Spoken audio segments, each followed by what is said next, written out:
नमस्कार। बिहार पर विचार की श्रृंखला में आज बिहार में जो नशाबंदी चल रही है, क्या वह जायज़ है? तब जबकि पूरे देश में गुजरात को छोड़ के नशा शराब का खुला हुआ है। चाय कॉफ़ी नशे में शामिल नहीं है। गांजा जो साधुओं द्वारा लिया जाता है और जिसको विजय कहा गया है भारत में गांजे का महत्व, वह नारकोटिक्स की सबसे बड़ी श्रेणी में बंद है। इस पर विचार बहुत ज़रूरी है इस चुनाव के दौरान कि क्या नशाबंदी ज़रूरी है। क्या बिहार जो नशाबंदी करके कुछ बरस चल गया है और वहीं जब कोरोना में सारी दुकानें बंद हुई और भारत सरकार जिसके पीछे बहुत बड़े एक प्रबुद्ध वर्ग का कहना है कि नशा खराब है, लेकिन सरकार ने हथियार डाल दिए और शराब की दुकान खोल दी गई। जिस दिन शराब की दुकानें खुली उस दिन कई कई जगह 400-500 मीटर की लंबी लाइन भी लगी। सरकार बिना शराब खोले नहीं रह पाई क्योंकि इसके टैक्स से सरकार चल रही है। बड़ा अजीब है, एक तरफ आप सिगरेट के पैकेट पे टीवी का फोटो बनाते हैं, गले का टीवी, तमाम चीज़ों का, खैनी पे फोटो लगाते हैं, शराब पे 2 अक्टूबर और बाकी जगह शराबबंदी की बात करते हैं और फिर शराब खोलते हैं और जीएसटी कलेक्शन में सबसे ऊपर शराब की बिक्री दिखाई देती है। तो ये दिवालियापन है सरकार का, और ये भारत ही नहीं पूरी दुनिया में है कि आदमी क्या खाए, क्या पहने, किससे शादी करे, ये सरकार के मुद्दे हैं क्या, या ये व्यक्ति, परिवार और समाज के मुद्दे हैं? जीवन के लिए हवा चाहिए, पानी चाहिए, खाना चाहिए, और बहुत सारे कहते हैं कि एक नशा भी जरूरी है। हमारे एक मित्र हैं, हमने उनसे कहा कि जीवन में जीने के लिए एक नशा बहुत जरूरी है, और वो एक ऐसे धर्म को बिलोंग करते हैं जहाँ नशाबंदी है। तो वो हमसे बहस किए कि नहीं, आप गलत बोल रहे हैं। दूसरे दिन आए और बोले, हम सोचते रहे कि नरेंद्र इतनी ताकत से कैसे बोल रहा है कि एक नशा जीवन में जरूरी है। और फिर मैंने पाया कि मुझे जब हाथ में नोट मिलते हैं या सोना आता है तो मुझे एक नशा सा आता है।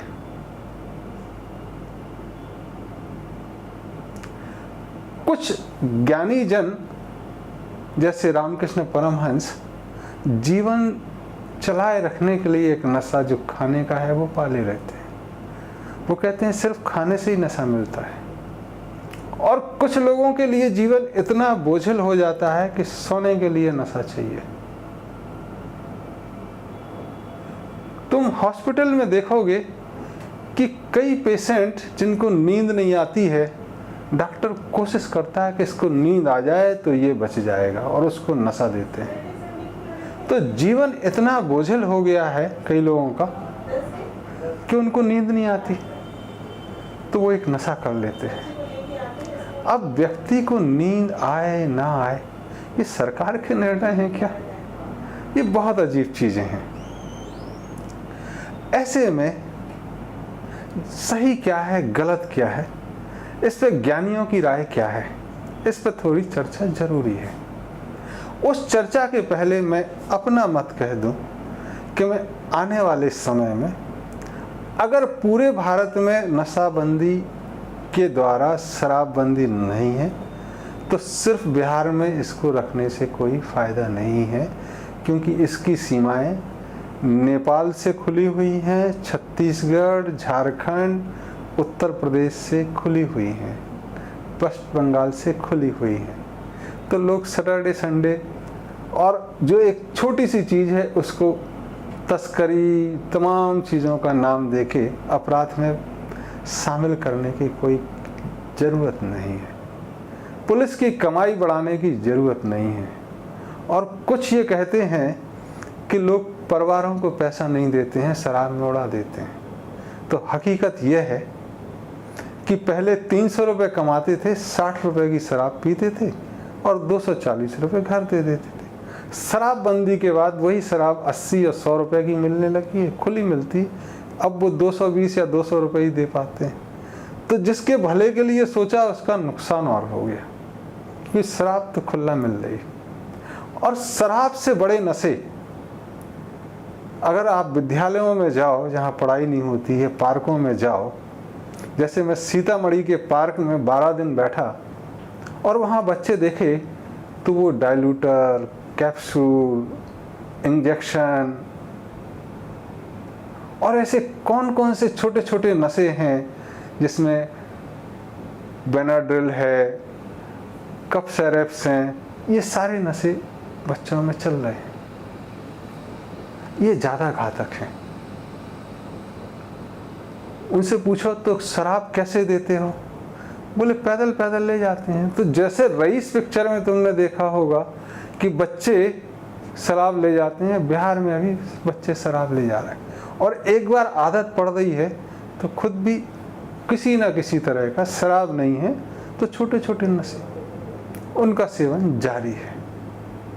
और इस कोरोना काल में आपने सबको एक मोबाइल लेने पे मजबूर कर दिया। शिक्षा के क्षेत्र में मोबाइल, ऑनलाइन क्लासेस, तो अब एक पोर्नोग्राफिक का एडिक्शन हो गया है, सोशल मीडिया का एडिक्शन ये और ख़तरनाक शुरू हो गया। तो बिहार में और पूरे भारत में एकांगी चीज़ों से नहीं चलेगा, समग्रता से चीज़ों पे चर्चा जरूरी है। तो जैसा मैंने कहा कि आने वाले समय में प्रयास करूंगा कि बिहार में ये थोड़ी बहुत नशाबंदी नहीं हो। भारत में अकेले बिहार और गुजरात में ना हो तो पूरे देश में हो, ना तो पूरे देश में चले।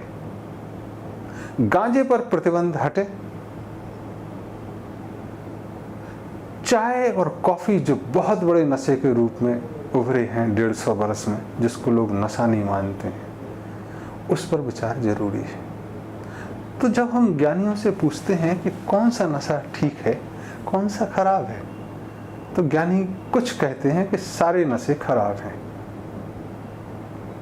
कुछ ज्ञानी कहते हैं कि जो जीवन चलाने के लिए जरूरी हो और जो जीवन के बोझ को दबाने के लिए जरूरी है, वह नशा ठीक है। कुछ ज्ञानी कहते हैं कि जिसमें खुद का नुकसान हो, परिवार का नुकसान नहीं हो, वो कम नुकसानदेह है। जिसमें आपका नुकसान हो और परिवार का नुकसान हो, वह ज़्यादा बड़ा नशा है। जिसमें समाज का नुकसान हो, वो और ज़्यादा बड़ा नशा है। और जिसमें पूरी प्रकृति का नुकसान हो, वो सबसे बड़ा नशा है। वह कहते हैं कि गांजा पिया, सिगरेट पिया, अगर आप किसी पे धुआं छोड़ रहे हो तो दिक्कत की बात है। अगर अपना पी रहे हो और धुआं आसमान में छोड़ रहे हो तो इतने धुएं हैं, इससे किसी को नुकसान नहीं होना। शराब पी के सो जाते हो, किसी को नुकसान नहीं है, कोई दिक्कत नहीं है। गांजा पी के सो जाते हो, कोई दिक्कत की बात नहीं। लेकिन अगर चाय कॉफ़ी पीते हो, इससे गौ माता को दिक्कत हो रही है, इससे जो पेड़ कट के चीनी का उत्पादन, चाय पत्ती का उत्पादन, गायों के लिए घास का उत्पादन, अदरक का, इलायची का उत्पादन के लिए जो पेड़ कटे हैं, इससे गाय माता को, गंगा माता को, धरती माता को नुकसान पहुंचा है। यह ज़्यादा घातक है। और सबसे ज़्यादा घातक जो दोहा आता है भारत में, कनक कनक ते शौगुनी मादकता अधिकाए, एह खाए बोराए नर तेह पाए बोराए। जो सोना है उसको कनक बोलते हैं और जो धतूरा है उसको भी कनक बोलते हैं। वह कहते हैं कि धतूरा खाने से बोरा जाता है, आदमी पागल हो जाता, नशे में आ जाता, और सोने की सिर्फ पाने से आदमी पागल हो जाता नशे में। तो सबसे बड़ा जो दुनिया में नशा है वो सोने का नशा हो गया, वो पैसे का नशा हो गया। इस नशे ने देश के देश बर्बाद किए हैं, और व्यापारी वर्ग जो पैसे की होड़ में है और बाकी होड़ में है, ये नशा सबसे ज़्यादा खराब है। तो साधु कहते हैं जो छोटा नशा हो वह चलेगा, जो बड़ा नशा है वह दिक्कत का है। तो उन नशे में चुनाव जरूरी है। कुछ ज्ञानी कहते हैं कि देश काल परिस्थिति के हिसाब से किया गया नशा उचित है, और परिणाम भगवान पे छोड़ दो। अगर समाज में जहर है और मंथन करोगे तो जहर निकलेगा।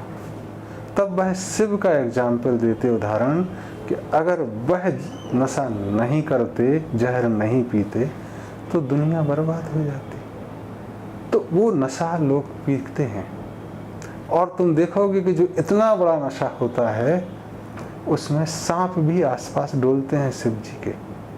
भारत में भी विष कन्याओं का चलन था, उन्हें सांप के काटने से भी नशा नहीं होता था। वो नशे की पराकाष्ठा है, और एक दूसरी पराकाष्ठा पैसे की है। तो इन चुनावों में हमें क्या जरूरी है, क्या जरूरी नहीं है, यह चर्चा बहुत जरूरी है। बिहार में हम चाहेंगे कि समाज यह निर्णय करे, सरकार ये छोड़े।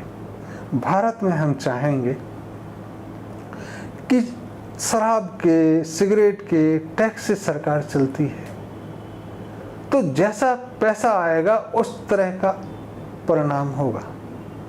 अगर पैसा गलत मद से आ रहा है तो परिणाम ठीक नहीं ही हो सकता है। तो सरकारों को चाहिए कि वह इस पे टैक्स बंद करें, इसको समाज के जुम्मे छोड़े। आप गोवा चले जाएं, वहाँ सवेरे 7 बजे से दूसरे किराने की दुकानें खुलती हैं और शराब की खुलती हैं, खुला है। उनसे पूछा, भाई आप क्यों सवेरे खोले हुए, शराब के तो लोग शाम को पीते। तो उन्होंने कहा कि अब मेरा धंधा नहीं है, और लोग पीते ही थोड़ी ना है, ले भी जाते हैं। वहाँ पे आप देखोगे कि बेतरतीबी से लोग शराब नहीं पी रहे हैं, जिसको पीना है वो थोड़ा बहुत पीता है, सो जाता है। आदिवासी इलाके में आप जाएं तो वहाँ महिलाएं भी शराब पीती हैं, एक चावल की, एक महुआ की। महुआ की मीठी होती है और उसमें बहुत सारी जड़ी बूटियाँ वो मिलाते हैं, तो वह ताकत भी देती है, वह दिन भर की थकान से जो मानसिक व्यथा हो गई उसको शिथिल करती है, और वो आराम से सो जाते हैं। आप घरों में देखेंगे कि आदमी नशा करता है तो घर में जब पति पत्नी का झगड़ा होता है तो झगड़े होने के बाद आदमी शराब पिएगा और सो जाएगा। औरतें जब सामान्यतः नशा नहीं करती हैं तो वो चिल्लाती रहेंगी। आदमी सवेरे तरोताज़ा होकर फिर से काम पे चला जाएगा, औरतें फिर से चिल्लाती रहेंगी और वो पागल हो जाएंगी। औरतों को जो नशा है वो कपड़े का और सोने का, जो रोज हो नहीं सकता। तो भारत में तुम देखोगे कि मानसिक रोगों में महिलाओं की संख्या ज़्यादा है, क्योंकि उनमें नशा कम है। तो एक नशा जरूरी है, जितना हल्का हो उतना अच्छा, जिससे उत्तेजना ना फैले, बजाय उत्तेजना शिथिल हो, वह अच्छा।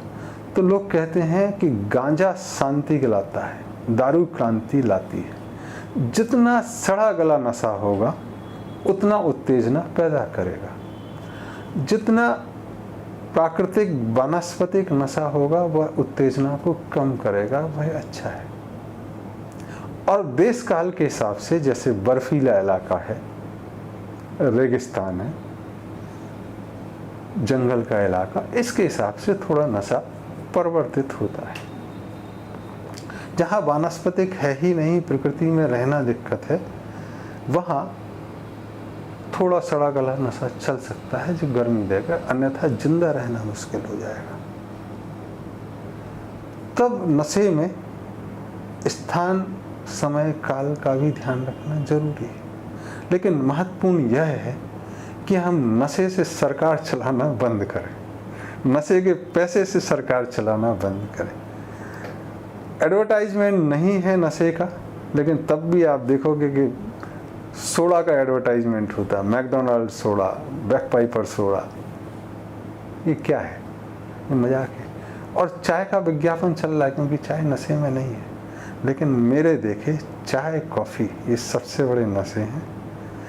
इसको समाज में कम करने की ज़रूरत है, फालतू के प्रवचन देने की ज़रूरत नहीं है। और टैक्स के बारे में एक नई सोच की ज़रूरत है, जो पूर्व में हमने कहा कि समाज और सरकार में कार्यों का विभाजन हो, टैक्स का विभाजन हो, उसके हिसाब से चीज़ें चलें। तो अंत में यह कहना चाहूँगा बिहार के लिए कि सरकार इन मोह माया से ऊपर उठे और ये समाज जनता के लिए छोड़ दे। और हम चाहेंगे कि इसके पैसे से सरकार ना चले, क्योंकि किसी के दुख देखे, किसी की व्यथा में, जैसे डॉक्टरी का पेशा है, ये सब गलत परिणाम लाते हैं। वकीली का पैसा, नशे का पैसा, डॉक्टरी का पैसा, ये दुख से दूसरों को परेशान करके आते हैं। तो जिनसे सरकार नहीं चल रही, सरकार सीधे सीधे पैसे से चल रही। और महत्वपूर्ण बात यह है गांजे के लिए कि बिहार सरकार के एक सीनियर मंत्री भी गांजा पीते हैं, भारत के एक पूर्व प्रधानमंत्री भी भांग खाते थे, और भी कई लोग नशा करते हैं। तो ये दो तरफा, दो मुहा चीज़ें नहीं चलती कि व्यक्तिगत क्या है और सामाजिक क्या है। तो हम पुनः कहेंगे कि हम गांजे को खोलेंगे, शराब को समाज के जिम्मे छोड़ेंगे, और टैक्स कलेक्शन इस पर समाज के जिम्मे छोड़ेंगे। सिगरेट का भी टैक्स नहीं लेंगे। गांजा, तंबाकू की पैदावार करने के लिए इजाज़त देंगे। लोग अपना नशा पैदा करें, नशा करें, चिलम होके चलें, इसकी हम पुरजोर कोशिश करेंगे। तो नशे पे एक नया आयाम की ज़रूरत है, क्योंकि पंजाब हम देख चुके हैं। सिख धर्म में नशा की मनाही है, लेकिन पूरी कौम बर्बाद हो गई। चाहे वह पाकिस्तान का नाम लो, किसी दूसरे मुल्क का नाम लो, हेरोइन, कोकीन, हशीश, ये इंटर कंट्री चीज़ें चलती हैं, तो मिलिट्री भी ज़ाहिर है शामिल होती होगी। अमेरिका में, अफ़गानिस्तान में जो आक्रमण के बाद वहाँ सरकारें बनाई चली, अफ़ीम की खेती और हशीश की खेती, अफ़ीम और गांजे की खेती 3 गुना बढ़ गई। आज अमेरिका ने गांजे की खेती को हरी झंडी दिखा दी है। तो भारत में इस पर चर्चा हो और ये विस्तार पे चीज़ें हों। जितना कहा वह मेरा मतलब है, आई मीन इट, और मेरी पूरी कोशिश रहेगी कि इस पे काम हो। धन्यवाद।